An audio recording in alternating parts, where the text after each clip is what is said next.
자, 여러분 안녕하세요. 콕콕정 교수 공인회계사 정성진 교수입니다. 이번 시간에는 지난 2020년 10월 11일에 치러진 전산회계 1급 실무 기출문제를 풀어보도록 하겠습니다. 자, 이 전산회계 1급의 실무 기출문제를 풀기 위해서는 데이터를 시험장과 똑같이 설치를 해야 되죠. 자, 그래서 여러분 보시는 것처럼 이렇게 제가 전산회계 1급 92회라는 압축 zip 파일을 바탕화면에 다운을 받아놨는데요. 여러분 이 파일은 지금 화면 하단에 보이시는 저 네이버 제 카페에 가셔서 이 파일을 기출문제 부분에서 다운 받으셔서 이렇게 바탕화면에 깔아 놓으시고요. 이거를 압축을 풀면 이렇게 전산회계 1급 92회라는 폴더가 생성이 됩니다. 그래서 이 폴더를 한번 딱 들어가서 클릭을 해서 보면 이런 식으로 파일이 여러 개가 보이시는데 그 중에 요 빨간 색깔 버튼에 TAX 파일이라는 요 파일을 클릭을 하면 실제 시험장과 동일한 그런 환경이 만들어집니다. 여러분이 이제 시험 보러 가시면 시험장에서 이제 감독관들이 주는 그 USB를 받게 되는데 USB에 똑같이 이런 식으로 TAX라는 실행 파일이 들어가 있겠죠. 얘를 여러분 딱 클릭을 하면 이런 식으로 실제 데이터가 창이 뜨는데요. 요 수험 번호에다가 2 누르시고요. 2를 6개 누르는 거예요. 1, 하나, 둘, 셋, 넷, 다섯, 여섯, 7개네요. 7개를 클릭하시고 나면 이렇게 이름 창으로 이게 옮겨지거든요. 여기서 여러분 저는 제 이름을 칠 테니까 여러분들은 여러분 이름을 한번 쳐보세요. 이렇게 하고 설치를 딱 누르면 이런 식으로 이제 실제 시험장의 환경과 똑같은 창이 실행이 됩니다. 시험지는 이제 아시는 것처럼 A형과 B형 지급이 되는데 A형이라 가정하고 풀겠습니다. 그런 다음에 여러분 감독관 번호를 몇 번을 치면 되냐면 감독관 번호는 1, 3, 5, 6 요 번호를 여러분 감독관 번호에 입력을 하시면 되는 거예요.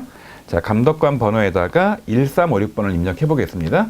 여기다 놓고 1356 이렇게 딱 치고 로그인을 탁 누르면 이제 호스패션이라는 회사의 데이터로 들어가는 겁니다. 클릭해 볼게요. 자, 클릭했습니다. 그럼 이렇게 해서 이제 여러분 화면에 보시는 것처럼 호스패션이라는 회사의 내용으로 들어가겠죠. 자, 여러분 컴퓨터에 요거랑 똑같은 화면 설치를 하시고 지금부터 제 강의를 들어보시겠어요? 자, 이제 여러분 컴퓨터에 똑같이 설치됐다 가정하고 문제를 풀도록 하겠습니다. 자, 첫 번째 1번 문제를 보니까 기초정보관리 문제이죠. 큰 문제 1번입니다. 자, 신규 거래처인 현영 상사를 거래처 메뉴에 추가 등록하시오 라는 문제인 거죠. 여러분 이렇게 신규 거래처를 등록할 때는 여기 거래처 등록이라는 메뉴로 가는 거 아니겠습니까? 그래서 자, 거래처 등록을 클릭을 한번 해볼게요. 그럼 여러분 이런 창이 뜨고요. 여기에 이제 여러 회사들이 이미 들어가 있는 거 아니겠습니까? 그래서 여러분 이 중에 우리는 맨 아래쪽에 자, 코드 번호 3425번으로 입력하게 돼 있어요. 코드 번호 3425번 입력하게 돼 있고요. 자, 그리고 회사 이름은 뭐냐면 자, 현영 상사니까 현영 상사라고 치시고요.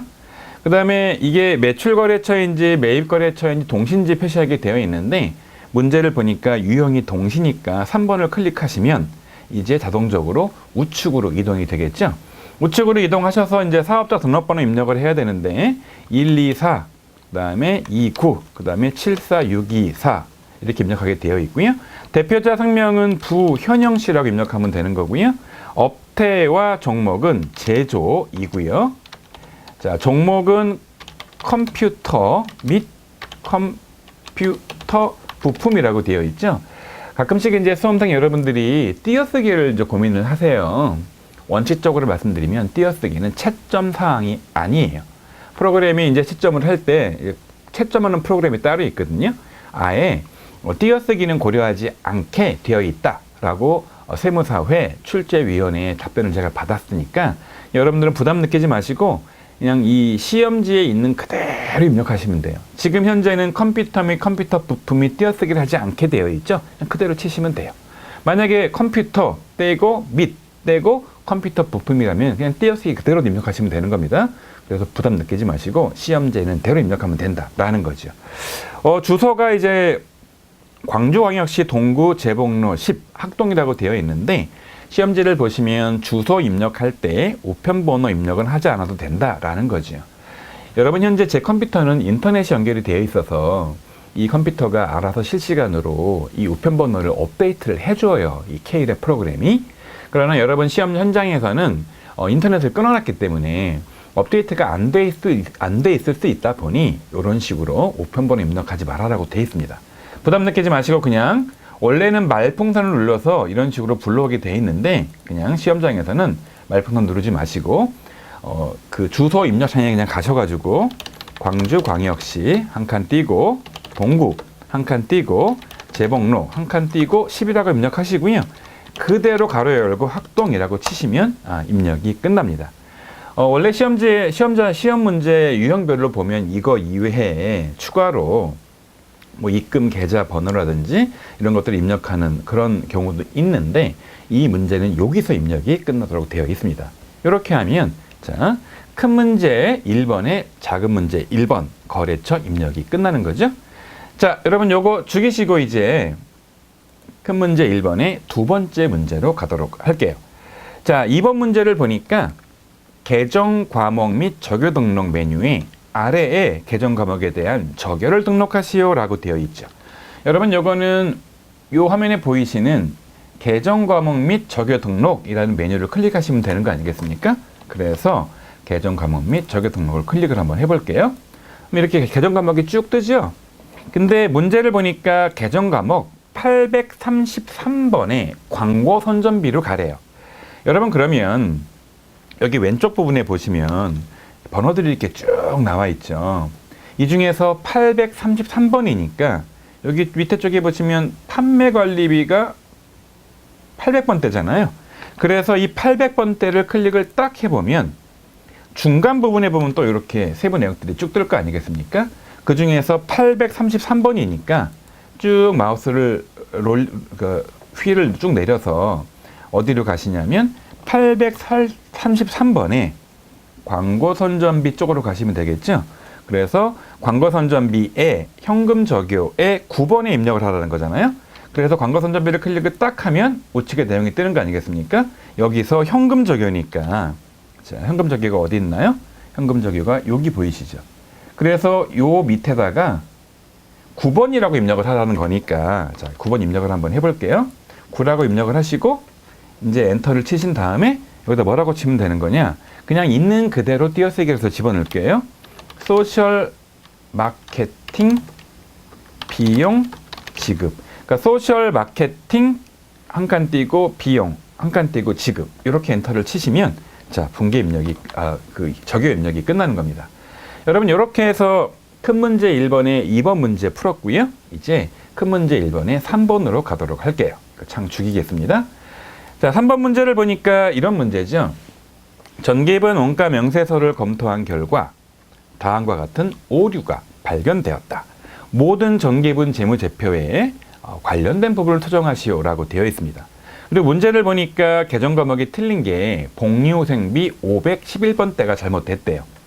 자, 여러분 기본적으로 이제 뭐가 잘못됐냐면 500번대가 잘못된 거죠. 여러분 얘는 제조원가 아니겠습니까? 그래서 이 문제는 전기분 제조원가의 이 제조원가 금액이 틀렸으니까 얘를 고치라는 거예요. 여러분 이렇게 되면 어떤 일이 발생하느냐? 보시는 것처럼 전기분 제조원가 명세서에서 이 전기분 원가 명세서가 딱 고쳐지고 나면 자, 제조원가가 바뀝니다. 그럼 그렇게 되면 손익계산서에 당기 제품 제조원가가 바뀌기 때문에 결론적으로 매출원가가 바뀌어요. 그러면 동그라미 2번에 손익계산서에 당기순이익이 바뀌겠죠? 당기순이익이 바뀌면 이게 어디로 가냐면 전기분 잉여금 처분계산서로 갑니다. 그럼 잉여금 처분계산서에 뭐가 바뀌냐면 자, 2월 되는 잉여금이 바뀌어요. 그렇게 되면 다시 재무상태표에 다음 연도로 넘어가는 잉여금이 바뀌겠죠? 네 번째, 동그라미 네 번째가 바뀌겠죠. 그래서 순차적으로 1번, 동그라미 1번에 원가명세서 고치고, 동그라미 2번에 손익계산서 고치고, 동그라미 3번에 잉여금 처분계산서 고치고, 동그라미 4번에 재무상태표를 고치면 되겠죠. 여러분, 그래서 이 문제는 원가에 대한 기본 컨셉이 있어야 풀 수 있는 문제 아니겠습니까? 조금 난도가 있는 문제인데요. 2, 3년 전만 해도 이 문제가 자주 출제가 되지 않았는데 현재는 거의 매해 나온다, 이렇게 매회 출제된다, 이렇게 마음 먹고 공부하시는 게 좋아요. 출제 빈도가 잦습니다. 자, 그러면 이제 전기입은 원가 명세서를 불러와서 자, 문제에 주어진 것처럼 뭘 고쳐야 되냐면 복리후생비를 고쳐야 되는 겁니다. 복리후생비는 어디 있냐면 여기 보이시죠? 자, 현재는 얼마가 들어가 있느냐? 320만 원이 들어가 있는데 이 320만 원이 잘못됐다는 거예요. 얼마를 고치라는 겁니까? 230만 원으로 고치라는 거죠. 그러면 결국 궁극적으로 단기입은 제품 제조 원가 금액이 5억 5,090만 원이 들어가 있는데 이 금액이 바뀌겠죠. 자, 그래서 일단 320만 원 자리에다가 얼마를 입력하냐면 230만 원 입력을 하는 거죠. 이러고 엔터를 딱 치면 우측에 단기 제품 제조 원가가 바뀔 겁니다. 엔터 쳐볼게요. 딱 치고 나니까 90만 원이 줄어들은, 자, 보시는 것처럼 5억 5천만 원으로 바뀝니다. 이렇게 해서 여러분 전기입은 원가 명세서는 고쳤고요. 이 5억 5천만 원을 종이에다가 여러분 시험지에다가 메모를 하는 겁니다. 메모를 하도록 할게요. 5억 5천만 원입니다. 자, 그런 다음에 이제 어디로 가는 거냐? 두 번째로 아까 말씀드린 것처럼 손익계산서로 가는 거죠. 그래서 제품 제조 원가는 어느 부분에 있는 거냐면 제품 매출 원가 부분에 있는 거잖아요. 그래서 매출 원가의 금액을 클릭을 딱 할 건데 현재는 이게 금액이 얼마로 들어가 있냐면 자, 5억 5,590만 원으로 되어 있는 거죠. K랩이 이게 자동적으로 업데이트가 되면 다 끌고 오게 되어 있지 않고요. 이유는 모르겠으나 끌고 오지 않게 되어 있어요. 그래서 여기 가셔서 이 금액을 클릭을 하면 이렇게 창이 뜨는데 여기에 5억 5,090만 원이 되어 있는 금액을 5억 5천만 원으로 고치는 거죠. 그렇게 되면 이제 우측에 보이시는 당기순이익 금액이 바뀔 거란 말이에요. 현재는 8,710만 원이라고 되어 있는데 이 5억 5,090만 원을 5억 5천만 원으로 고치고 나면 우측 아래에 있는 8,710만 원이 바뀌겠죠? 엔터 쳐볼게요. 딱 치면 자, 그리고 확인을 탁 누르면 8,710만 원이 얼마로 바뀌냐면 8,800만 원으로 바뀌어요.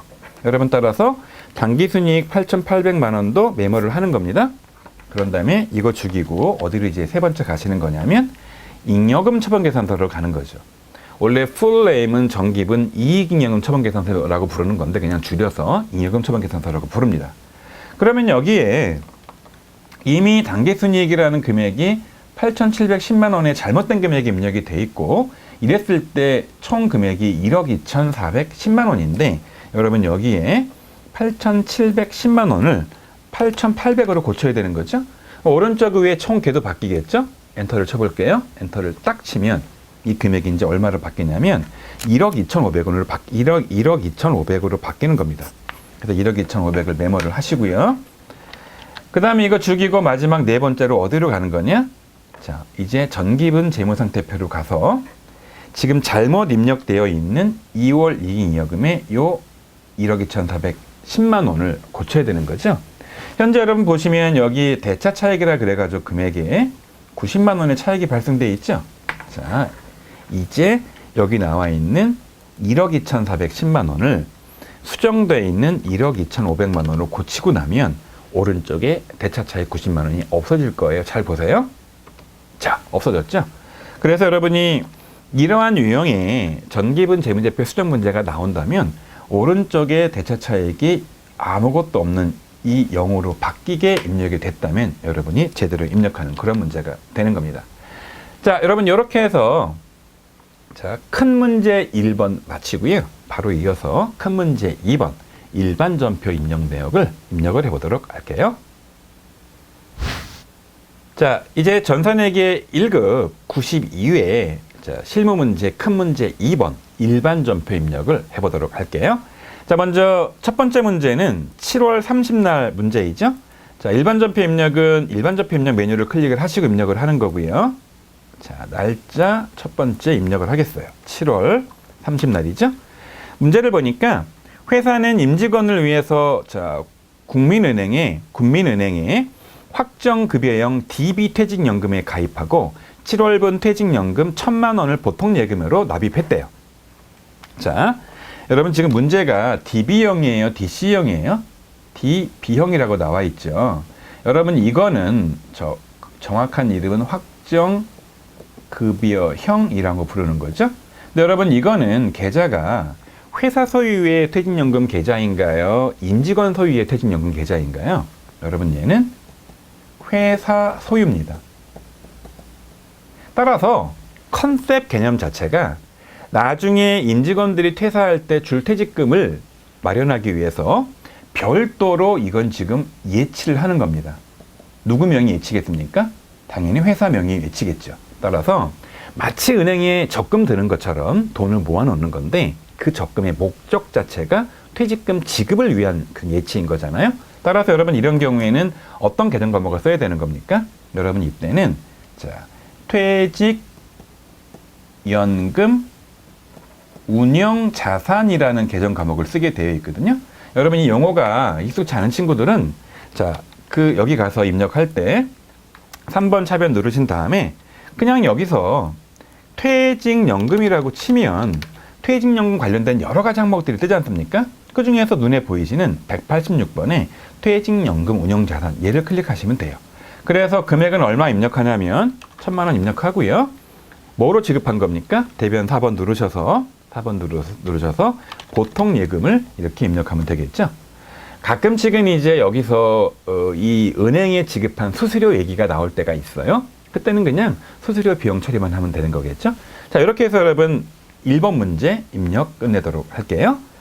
자, 그 다음 2번 문제는 8월 28일자 문제죠. 날짜부터 입력을 할게요. 문제 볼게요. 부영상사의 파산으로 인하여 단기대여금 500만 원의 회수가 불가능하여 대손 처리하였다. 단기대여금에 대한 대손충당금 현재 잔액은 300만 원이며 대손세액 공제는 고려하지 않기로 한다라는 겁니다. 자, 아주 심플한 문제인데 지금 단기대여금은 일반적인 매출 채권이 아니죠. 영업 외에 관련된 채권인 거죠. 그리고 여러분 아는 것처럼 이렇게 매출 채권이 됐던 기타의 채권이 됐던 받지 못할 걸로 예상될 때는 실제 못 받을 때 그때 대손상각비 처리하는 겁니까? 전년도에 또는 언제 기말에 미리 못 받을 게 예상될 때 미리 충당금을 잡아놓는 겁니까? 충당금을 잡아놓는 거죠. 그런데 충당금을 좀 충분히 잡은 거예요? 덜 잡은 거예요? 덜 잡은 거죠? 그럴 때는 어떻게 하는 거냐? 3번 눌러서 대변에 지금 잡혀 있는 충당금을 줄여야 되는데 자, 대선 충당금을 줄이는 겁니다. 근데 여러분 중요한 거는 대선 충당금이 채권의 종류별로 쭉 종류가 되어 있기 때문에 자, 우리는 지금 단기 대여금에 대한 거를 줄이는 거 아니겠어요? 따라서 대선 충당금이 있는데 단기 대여금은 어디에 있냐면 지금 115번에 있기 때문에 우리는 115번의 단기 대여금을 클릭을 해야 돼요. 이걸 클릭을 한번 해보겠습니다. 자, 클릭해서 입력을 하고요. 이 금액이 얼마냐면 지금 잔액이 있는 것 자체가 300만 원밖에 안 되는 거죠. 그리고 부족한 거는 지금 당장 추가의 비용을 잡아야 되는 겁니다. 바로 대손상각비죠. 그래서 대손상각비라고 치면 지금 835번의 대손상각비와 954번의 대손상각비가 보이지 않습니까? 근데 여러분 얘는 지금 상거래가 아니라 상거래 이외인 거 아닙니까? 흔히 말하는 상거래인 거는 외상매출금 같은 매출 채권 같은 것들을 말하는 거기 때문에 받으러 온 같은 것들 이런 식으로 자, 미수금이라든지 각종 대여금 같은 것들 여기서 받지 못한 것들은 상거래 이외이기 때문에 자, 여기 835번이 아니라 954번의 영업 외 비용에 해당하는 기타의 대손상각비를 클릭을 해야겠죠? 그래서 얘를 클릭을 하는 겁니다. 그래서 덜 적립했던 200만 원을 떨어주는 거죠. 컨셉은 원래 500을 떨어야 되는데 300만큼은 이미 충당금을 잡아놨으니까 걔를 끌고 오는 거고 나머지 200은 올해 추가적인 비용 처리를 하는 겁니다. 자, 그리고 이제 못 받은 게 뭐냐면 없애야 될 대변의 자산을 뭘 없애는 거냐면 단기대여금 없애면 되는 거죠. 그래서 단기라고 치면 단기대여금이 바로 밑에 114번에 있죠. 얘를 입력을 하는 겁니다.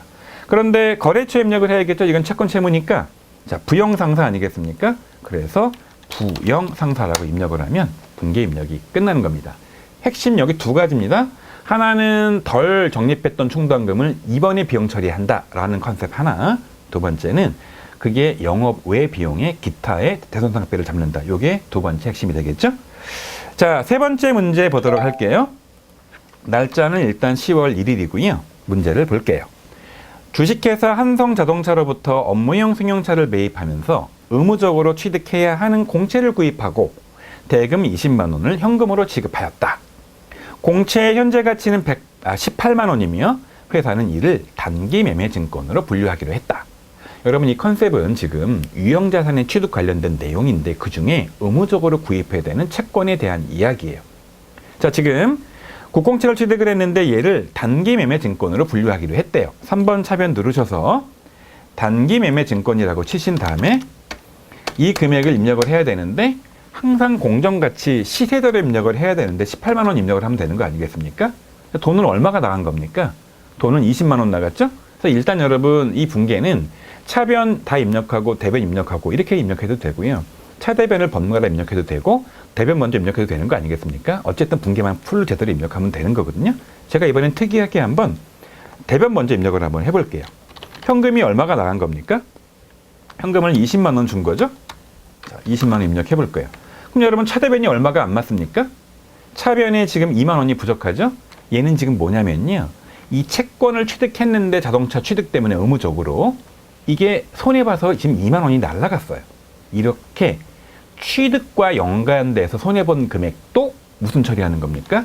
여러분 얘도 유형자산의 취득 원가에 가산하는 거죠.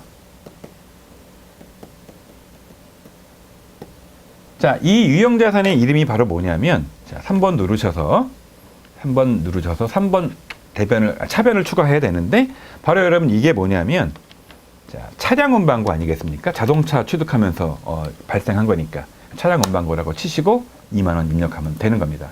자, 기본 컨셉은 다시 말하지만 자동차를 취득하면서 손해본 돈 2만 원이 발생했는데 이렇게 손해본 돈도 자, 차량 운반고의 취득원가에 넣어라라는 기본 원칙에 들어가는 거죠. 조금 난도가 있는 그런 문제인데 종종 출제되는 전형적인 문제입니다. 자, 이제 네 번째 문제로 넘어가서요. 날짜 10월 7일을 입력할게요. 자, 선적지 인도 조건으로 ABC 상사에 수출을 했는데 그 날짜가 9월 23일이래요. 도착일은 9월 28일이래요. 자, 보면 선적이 언제냐면 자, 9월 23일이에요. 근데 얘는 조건이 뭐냐면 선적지 조건이에요. 선적지 조건이란 말의 의미는 선적을 하는 순간 아직 그 매수자한테 물건이 가지 않았지만 내 임무를 다한 거기 때문에 매출 인식을 하는 거예요. 그러니까 이때 매출 인식을 합니다. 그런데 여러분 그때 환율이 얼마냐면 이때 환율이 1,200원이에요. 1,200원. 자, 이때 환율이 1,200원입니다. 1달러당. 그랬는데 돈이 언제 들어왔냐면 돈은 자, 제품의 외상 매출금이 보통 예금 계좌로 원화로 환전돼서 입금됐다라고 돼 있죠. 근데 입금된 날짜는 언제냐면 10월 7일에 입금된 겁니다. 실제로 이제 10월 7일에 입금이 된 거죠. 환전돼서. 근데 이때 환율이 얼마냐면 1,400원이 된 거죠. 자, 결국은 물건 팔 때는 1,200원으로 계산돼 가지고 외상 매출금을 잡아놨을 거고 실제 돈이 들어올 때는 1,400원으로 돈이 들어왔을 거예요. 환율이 1,200에서 1,400으로 200원 올랐어요. 그러면 옛날 외상 매출금보다 금액이 더 들어왔겠죠? 그래서 여러분 예를 요약 정리를 한번 해보면요. 지금 총 외상 매출금 달러는 얼마냐면 달러는 3,000불이에요. 근데 환율이 얼마에서 얼마로 올랐냐면 1,200원에서 환율이 1,400원으로 올랐어요. 따라서 최초의 외상 매출금은 3,000불 곱하기 1,200원. 자, 계산 한번 해볼게요.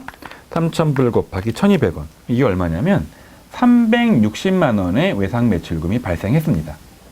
근데 실제 돈 들을 때는 얼마가 들어온 거냐면 3,000불 곱하기 1,400원이 들어왔죠?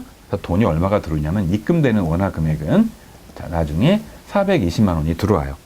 따라서 420만 원과 360만 원의 차이는 얼마냐면 자, 60만 원이 더 들어오는 거죠. 그래서 60만 원에 환전하면서 이익이 생깁니다. 그걸 뭐라고 부르는 겁니까? 외환 차익이라고 부르는 거죠. 여러분 이 컨셉을 잡으시고 입력을 하면 돼요. 자, 3번에 일단 뭐가 들어와야 되냐면 보통 예금이 들어와야 됩니다. 그래서 F2 누르시고 보통 예금을 입력할게요.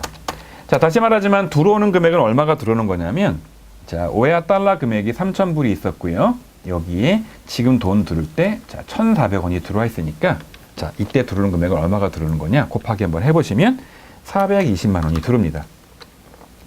자, 그런데, 자, 기존에 갖고 있던 외상 매출금은 얼마냐면, 자, 3,000불에 자, 환율이 1,200원이었기 때문에 없애야 되는 외상 매출금은, 자, 4번 누르셔서, 자, 외상 매출금. 자, 근데 거래처는 어딥니까? ABC 상사죠? 이 금액은, 자, 360만 원을 없애야 돼요. 그러면 차대변에 차이 나는 금액이 차대변에 차이 나는 금액이 생기겠죠? 차대변에 차이 나는 금액이 얼마냐면, 자, 60만 원이라 그랬죠? 4번 누르셔서 얘는 뭐라고 치는 거냐? 외환 차익입니다. 외환 차익을 60만 원 입력하면 끝나는 거죠. 제가 설명을 되게 장황하게 하긴 했지만 컨셉만 잘 이해하시고 환율이 올랐나 내렸나만 잘 보시고, 올랐으니까 외환 차익, 내리면 외환 차손 입력하는 되는 그런 문제죠. 조금 여러분 어려워 보일 수 있지만 아주 전통적으로 아주 잘 나오는 그러한 매출채권의 회수 문제입니다.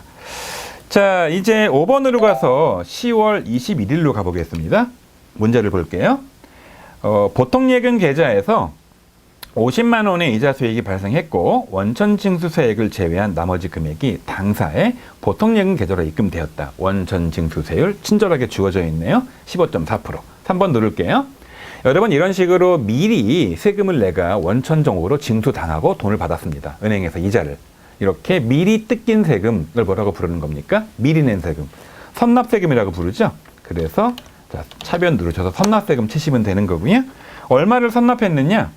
자, 이자 받은 금액은 50만 원인데 여기에 15.4%가 되니까 곱하기 한번 해보면 50만 원 곱하기 15.4%니까 이 금액이 7만 7천 원이 나와요. 그래서 7만 7천 원 잡으면 되겠죠? 그래서 금액을 7만 7천 원 잡으면 됩니다. 그럼 나머지 돈이 들어왔겠죠? 나머지가 보통 예금에 들어왔다고 했으니까 나머지 금액은 50만 원에서 7만 7천 원을 빼고 나면 42만 3천 원이 들어왔겠죠? 그리고 이게 총 금액이 이자 수익을 잡으면 되니까 대변 누르셔서 자, 이자 수익을 잡으시면 됩니다. 이자 수익이죠? 영업의 수익이죠. 이렇게 하면 분기 입력이 끝나는 겁니다. 자, 마지막 6번째 문제는 11월 1일자 분기 입력이네요. 문제를 볼게요. 다음은 영업팀에서 거래처 임원과의 식사 비용을 위해서 법인카드로 결제하고 수취한 신용카드 매출 전표이다. 일반 전표에 입력하라. 원래는 이제 문제를 보니까 원래 그 식사 비용이 15만 5,455원이고요. 부가가치세가 15,545원이 있어요. 원래 이런 문제는 메인 매출 전표 입력하는 게 맞는 건데 가끔씩 이런 식으로 가정 자체를 일반 전표 입력해라 라고 나오기도 합니다. 자, 이렇게 거래처랑 식사를 한 거 아니겠습니까? 거래처. 여러분 이거는 무슨 처리하는 겁니까? 바로 접대비 처리하는 거죠. 그런데 이게 영업팀이니까 판관비가 되는 거 아니겠습니까? 800번대. 자, 입력 한번 해볼게요. 그래서 3번 누르시고 자, 계정 과목은 접대비 입력하시면 되는데 되는데 판관비니까 보시는 것처럼 813번에 이 판관비를 클릭하시면 되겠죠? 자, 그래서 813번 누르시고요. 그 금액을 총계로 입력하시면 되는 거예요. 자, 그리고 4번 누르셔서 돈은 준 거예요? 카드로 긁은 거예요? 카드로 긁었죠? 외상이죠? 근데 이게 여러분 상거래예요? 상거래 이외예요? 상거래 이외니까 미지급금 이렇게 처리를 하셔서 이런 식으로 253번에 미지급금 누르시면 되고요. 어차피 얘도 채무인데 줄 곳이 어디냐? 거래처를 주는 게 아니라 BC카드를 줘야 되기 때문에 이렇게 BC카드 입력을 하면 끝나는 겁니다. 자, 여기 나와 있는 상거래 이외라는 것 때문에 자, 이외이기 때문에 미지급금 처리하는 거고 갚을 거래처가 카드사니까 BC카드 입력하는 두 가지가 핵심이 되는 거죠. 물론 여러분 이 미지급금 대신에 일종의 이것도 비용이니까 미지급 비용을 처리해도 틀린 거는 아닌데요. 저는 개인적으로 미지급 비용보다는 미지급 금이 더 컨셉에 맞다고 보고 항상 미지급금이라고 저는 입력을 하고 있어요. 뭐 둘 다 입력이 맞지만 가급적이로 미지급 입력하시는 게 더 본질에 맞습니다. 자, 여러분 이렇게 해서 전산회계 1급 92회 실무 문제 중에서 큰 문제 1번의 기초정보관리 문제와 큰 문제 2번의 일반 전표 입력을 끝냈습니다. 아직까지 이 문제는 비교적 굉장히 평이하게 실무 문제는 출제가 되었습니다. 자, 다음 시간에는 큰 문제 3번에 해당하는 메인 매치 전표 입력 문제로 만나뵙도록 할게요.